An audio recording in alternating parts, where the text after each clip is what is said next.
സിത്തു, എൻ്റെ ഏട്ടനെ ഞങ്ങൾ രാവിലെ ഒന്ന് കണ്ടീന്ന്. ഊമാണെന്ന് അപ്പു വിചാരിച്ചേ. ഊമയോ? അങ്ങനെ കരുതാൻ മാത്രം ഏട്ടനെ എങ്ങനെയാ കണ്ടത്? ചോദിക്കേണ്ട താമസം രാവിലെ ഉണ്ടായത് വള്ളി പുള്ളി കോമ ഡോട്ട് കുത്ത് ഒന്നും വിടാതെ ദിയ പറഞ്ഞു. അത് കേട്ട് കിളി പോയി ഇരിക്കുകയാണ് സിത്തു. ഇത് ചോദിച്ചിട്ട് തന്നെ കാര്യം, ഏട്ടൻ അങ്ങനെ ആരെ ഇതുവരെ നോക്കുന്നത് കണ്ടിട്ടില്ല. ഫുൾ കലിപ്പാണ്, കലിപ്പ്. കലിപ്പായാൽ പിന്നെ പിടിച്ചാൽ കിട്ടൂല. എപ്പോഴേലൊക്കെ മാത്രമേ കലിപ്പില്ലാതെ ഞാൻ കണ്ടിട്ടുള്ളൂ. എന്തായാലും ഇത് ഞാൻ പൊളിക്കും. എൻ്റെ പൊന്നു സിത്തു, നിനക്കിത് എന്തിൻ്റെ കേടാ? അതൊന്നും ചോദിക്കണ്ട. ചോദിക്കും മോളെ. സിത്തു പതയൂല്ല മോളെ.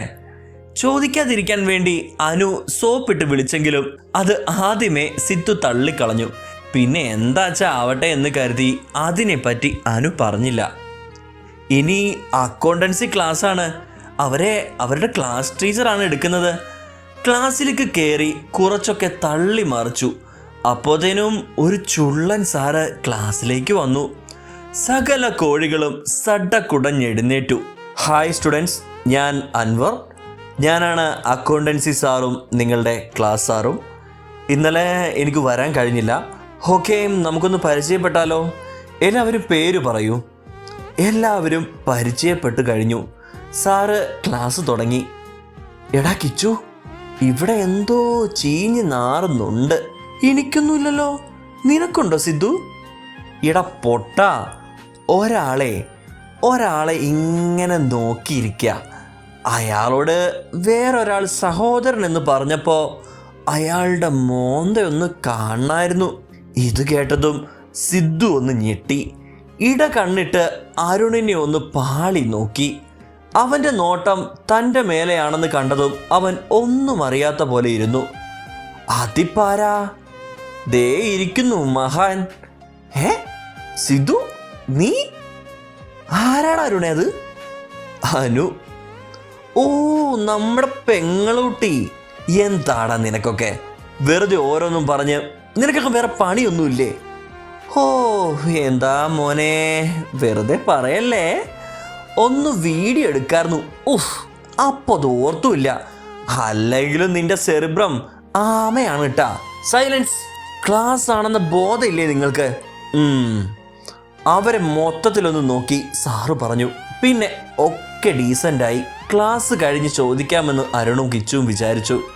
അതറിയാത്തോണ്ട് കിച്ചുവിനാണെങ്കിൽ ഇരിക്കപ്പുറത്തും ഇല്ല.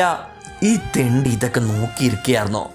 ചേറ്റ, ഇനി എങ്ങനെ ഇവരുടെ കയ്യിൽ നിന്ന് രക്ഷപ്പെടും? സിദ്ധു അത് ചിന്തിച്ചുകൊണ്ടിരുന്നു. അനു. ക്ലാസ് കഴിഞ്ഞതും മരച്ചോട്ടിലേക്ക് തന്നെ ഞങ്ങൾ പോയി. കുറച്ച് കഴിഞ്ഞ് ഹോസ്റ്റലിൽ പോകാമെന്ന തീരുമാനത്തോടെ ക്യാൻറ്റീൻ വരെ പോയി. സിദ്ധു എങ്ങനെ പോകാനാ? നടന്നു പോകുമ്പോൾ ദിയ സിദ്ധുവിനോട് ചോദിച്ചു. ഏട്ടനുണ്ടല്ലോ, അവരോടൊപ്പം പോണം. അത് ഞാൻ മറന്നു. ദേ ഇരിക്കുന്നു അവര്. ദിയ ചൂണ്ടിക്കാണിച്ച സ്ഥലത്ത് അവർ മൂന്നും ഇരിക്കുന്നുണ്ട്. സിദ്ധു അപ്പം തന്നെ അവരുടെ അടുത്തേക്ക് ഓടി. ഞാനും ദിയയും ക്യാൻറ്റീനിൽ പോയിരുന്നു. പെട്ടെന്ന് തന്നെ അവരെയും കൂട്ടി ക്യാൻറ്റീനിലേക്ക് വന്നു. ആഹാ, നിങ്ങൾ പോയില്ലേ? ഞങ്ങളെ കണ്ടപ്പോൾ തന്നെ കിച്ചേട്ടൻ ചോദിച്ചു. ഇല്ല, കുറച്ച് കഴിഞ്ഞ് പോകാമെന്ന് വെച്ചു. എന്നാൽ എല്ലാവർക്കും ഒരേ ചായ ആകാലോ? അരുണേട്ടൻ ചോദിച്ചതും ഞാൻ അതിനെന്താ ആകാലോ, പരിപ്പോടെ കൂടെ പറഞ്ഞോ. അതും പറഞ്ഞ് ചിരിച്ചതും അരുണേട്ടൻ തലയാട്ടിക്കൊണ്ട് പോയി.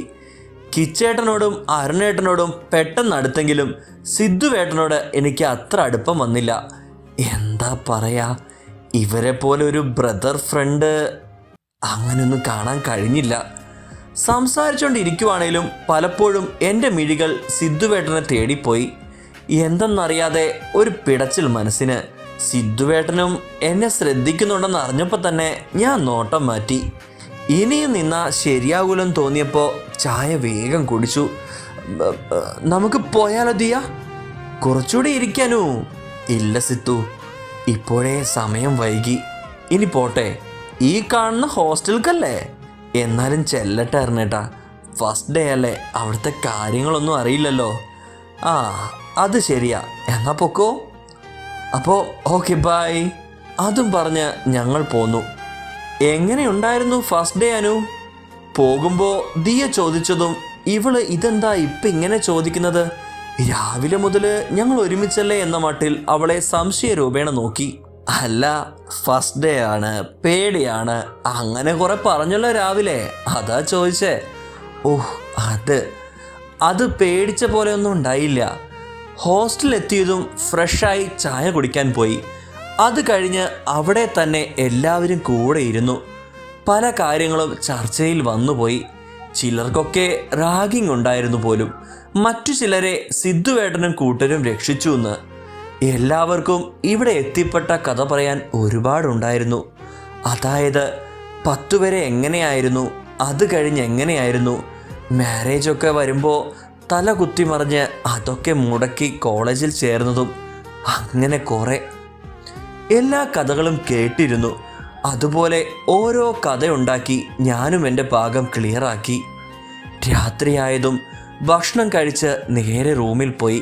ഇന്ന് രാവിലെ തൊട്ട് അമ്മയൊന്നും വിളിച്ചിട്ടില്ല. കിട്ടിയ സമയം അവർക്കൊക്കെ വിളിച്ചു. ഉറങ്ങാൻ കിടന്നതും സിദ്ധുവേട്ടനെ ഓർമ്മ വന്നു. ആ മിഴികളിൽ നിന്ന് എന്നിലേക്ക് നീണ്ട നോട്ടം എത്ര മായ്ക്കാൻ ശ്രമിച്ചാലും അത് തന്നെ മനസ്സിൽ വന്നു. ഉറങ്ങാൻ കഴിയാതെ തിരിഞ്ഞും മറിഞ്ഞും കിടന്നു. ഒറ്റ ദിവസം കൊണ്ട് ഇത്രത്തോളം ഓർക്കാൻ ആരാണ് അയാൾ എനിക്ക്? മനസ്സ് ആ ചോദ്യം ഉരുവിട്ടുകൊണ്ടിരുന്നു. പതിയെ പലതും ചിന്തിച്ചുകൊണ്ട് ഉറക്കത്തിലേക്ക് വീണു. ഭ്രാന്തനെ പോലെ അലറുകയാണ് അയാൾ.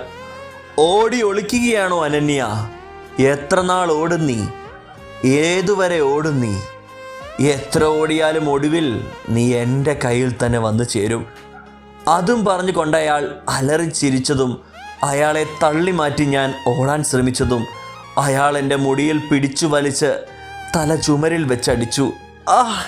വിയർത്തൊലിച്ച് ഞെട്ടി എഴുന്നേറ്റ് എന്നോട് ദിയ എന്തൊക്കെയോ ചോദിക്കുന്നുണ്ട്. അതൊന്നും ഞാൻ കേൾക്കുന്നില്ല. ഒരു ചോദ്യം മാത്രമായിരുന്നു മനസ്സിൽ, ഇവിടെയും അവൻ എന്നെ വെറുതെ വിടില്ലേ? സിദ്ധു വീട്ടിലെത്തിയപ്പോഴേ അമ്മ ചായയൊക്കെ ഉണ്ടാക്കി വെച്ച് കാത്തിരിക്കുകയാണ്. ഫ്രഷായി വന്നു. ഞങ്ങൾ ചായ കുടിക്കാൻ ഇരുന്നതും അമ്മ ഇന്നത്തെ വിശേഷമൊക്കെ ചോദിച്ചറിഞ്ഞു. അമ്മ എണീറ്റ് പോയതും സിദ്ധു, നിങ്ങൾ അനുവിനെ നേരത്തെ കണ്ടിരുന്നോ? അതും ചോദിച്ച് കിച്ചുവിൻ്റെ അടുത്തേക്ക് വന്നിരുന്നു. ചെറുതായി ഒന്ന് കണ്ടിരുന്നു അല്ലേ സിദ്ധു? കിച്ചു അത് പറഞ്ഞ് ഒന്ന് ആക്കിക്കൊണ്ട് ചോദിച്ചതും ഞാൻ അവനെ തുറിച്ചു നോക്കിയപ്പോൾ അവൻ ഇളിയും പാസാക്കി മൈൻഡ് ചെയ്യാതിരുന്നു. ദിയ പറഞ്ഞു ഒന്ന് മീറ്റ് ചെയ്തെന്ന് അനുവേട്ടനെ. ചെയ്ത് അതിനുശേഷേ നിന്റെ ഏട്ടന് കുറച്ച് ആലോചന കൂടുതലാണ്. കിച്ചു അതും കൂടെ പറഞ്ഞതിന് ഞാൻ കൃതാർത്ഥനായി. ഞാൻ മെല്ലെ അവിടെ നിന്ന് മുങ്ങാൻ നോക്കിയതും രണ്ടും ഇടം വലം വന്നിരുന്നു. ഇനിയും ഇങ്ങനെ ഇരുന്നിട്ട് കാര്യമില്ലാത്തത് കൊണ്ട് കുറച്ച് ദേഷ്യത്തിൽ തന്നെ സംസാരിക്കാൻ ശ്രമിച്ചു. എന്താ നിങ്ങളുടെ പ്രശ്നം? ഒന്ന് പോയേ, എനിക്ക് വേറെ പണിയുണ്ട്. അവരെ തള്ളി മാറ്റി പോരാൻ നിന്നതും ഞാനറിയാത്ത എന്ത് പണിയാ പൊന്നുമോനുള്ളത്? കിച്ചു അത് ചോദിച്ചതും ഞാൻ അവനെ നോക്കി പല്ല് കടിച്ചു. കൊള്ളഹംകെ, അതും മനസ്സിൽ പറഞ്ഞുകൊണ്ട്. എന്താ രണ്ടിനും വേണ്ടത്? അതും ചോദിച്ചു.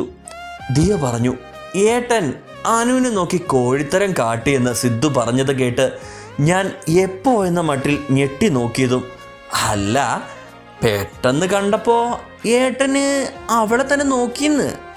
അപ്പോൾ ഞാനും ഒന്ന് ആഞ്ഞു ശ്വാസം വലിച്ചു വിട്ടു. എൻ്റെ പൊന്നു പെങ്ങളെ, പെട്ടെന്ന് ഒരാളെ കണ്ടാൽ അയാളെ പോയി തട്ടുകയൊക്കെ ചെയ്താൽ ആരായാലും നോക്കിപ്പോകും. അതേ ഞാനും നോക്കിയുള്ളൂ. സിദ്ധു, ഇതിനു മുമ്പ് നമ്മൾ കുറേ തട്ടിയിട്ടുണ്ട് ബോയ്സ് ആൻഡ് ഗേൾസ്. അപ്പോഴൊന്നും നോക്കാത്തത് എന്താ ഇവിടെ മാത്രം? കിച്ചു അത് പറഞ്ഞതും എന്തു പറയണമെന്നറിയാതെ നിന്ന് അപ്പോൾ തന്നെ അവൻ ബാക്കി കൂടെ പറയാൻ തുടങ്ങി. പിന്നെ അത് മാത്രമല്ല, അതിനുശേഷം ഫുൾ ടൈമും നീ വേറെ എവിടെയോ ആയിരുന്നു, സ്വപ്നജീവി. അനുവിനെ കാണുമ്പോൾ ഉള്ള നിന്റെ നോട്ടം അതും ഞാൻ ശ്രദ്ധിച്ചതാണ്. കിച്ചു പറഞ്ഞതും ഇനി ഇവരോടൊന്നും പറയാതിരുന്നിട്ട് കാര്യമില്ല. പറയാതെ ഇരിക്കാനും പറ്റില്ല. രണ്ടും പിന്നാലെ നിന്ന് പോകില്ല. നിങ്ങൾക്ക് എന്താ അറിയേണ്ടത്? ഞങ്ങൾക്ക് അങ്ങനെ ഒരുപാടൊന്നും അറിയണ്ട. നീ സത്യം പറഞ്ഞാൽ മതി. നിനക്ക് വല്ല സ്പാർക്കും അടിച്ചോ മോനെ? ഇവരോടിനി പറഞ്ഞില്ലെങ്കിൽ ഒരു തരത്തിലും സുഖം തരൂല. 2 കണക്കാ. എന്താപ്പ ചെയ്യാ? ആവശ്യ നേരത്ത് ഒരു കള്ളത്തരം പോലും പറയാൻ കിട്ടില്ല. ഇനി എന്താപ്പ ചെയ്യാ? ഞാൻ അത് ആലോചിച്ചു നിന്നു. മോനെ, സിദ്ധു ഞങ്ങളോട് പറയാൻ കള്ളത്തരം മെനഞ്ഞുണ്ടാക്കണ്ട, സത്യം പറഞ്ഞോ, അല്ലെങ്കിൽ ഇപ്പം അച്ഛനോടും അമ്മയോടും പറയും. ഏട്ടാ പറയുന്നുണ്ടോ? ആകെ പെട്ട അവസ്ഥയിലിരുന്നതും ഓ പറയില്ലല്ലേ അമ്മേ, അച്ഛേ. ഡി മിണ്ടല്ലേ, പറയാം. സിദ്ധു കാറിക്കൂവിയതും അവളെ വാ പൊത്തിപ്പിടിച്ചു പറഞ്ഞു. ആ എന്നാ പറ. അവളെ കണ്ണിന് എന്തോ കാന്തിക ശക്തി ഉള്ള പോലെ, ആരോ എന്നെ കൊത്തി വലിക്കണ പോലെ. അവളെ കണ്ടപ്പോൾ ഹാർട്ടൊക്കെ വല്ലാണ്ട് പിടച്ചു. നെഞ്ചിൽ വല്ലാത്തൊരു പിടച്ചിൽ. അനുവിനെ കണ്ടപ്പോഴുള്ള ആ മൊമെൻ്റ് ആലോചിച്ചുകൊണ്ട് പറഞ്ഞതും അവളുടെ ആ നോട്ടവും ഭാവവും എല്ലാം മനസ്സിൽ മിന്നിമാഞ്ഞു. അമ്പട കൊച്ചു കള്ളാ പറഞ്ഞു നിർത്തിയതും കിച്ചു ഉറക്കെ പറഞ്ഞു, മിണ്ടല്ലടാ. അവൻ്റെ കാലിന് ഒരു ചവിട്ട് കൊടുത്തുകൊണ്ട് പറഞ്ഞു. അപ്പം പൊന്നുമോൻ ആദ്യമായി ഒരു പെണ്ണിനോട് സ്പാർക്ക് അടിച്ചു അല്ലേ? കിച്ചു പറഞ്ഞപ്പോൾ ഞാൻ ഒരു പുഞ്ചിരിയുടെ കസേരയിൽ ചാരി ഇരുന്നു കൊണ്ട് അവളെ ആലോചിച്ചു. അതെ, ഇതുവരെ ആരോടും തോന്നാത്ത ആ ഫീലിങ്സ് എനിക്ക് അനുവിനെ കണ്ടപ്പോൾ തോന്നി. അവളുമായി അടുക്കാൻ മനസ്സ് പറയും പോലെ. ഞാനത് പറഞ്ഞതും സിദ്ധു വേഗം വന്നെന്നെ കെട്ടിപ്പിടിച്ചു. എനിക്കെന്താ പറയാ, സന്തോഷമായി ഏട്ടാ. അനു നാത്തൂനായി വരുന്നത് ആലോചിക്കുമ്പോൾ തന്നെ ഒരു മനസുഖം. അവൾ അതും പറഞ്ഞ് തുള്ളിയതും അവളെ മണ്ടയ്ക്ക് ഒന്ന് കൊടുത്തിട്ട് ഞാനും കിച്ചുവും പുറത്തേക്ക് പോയി.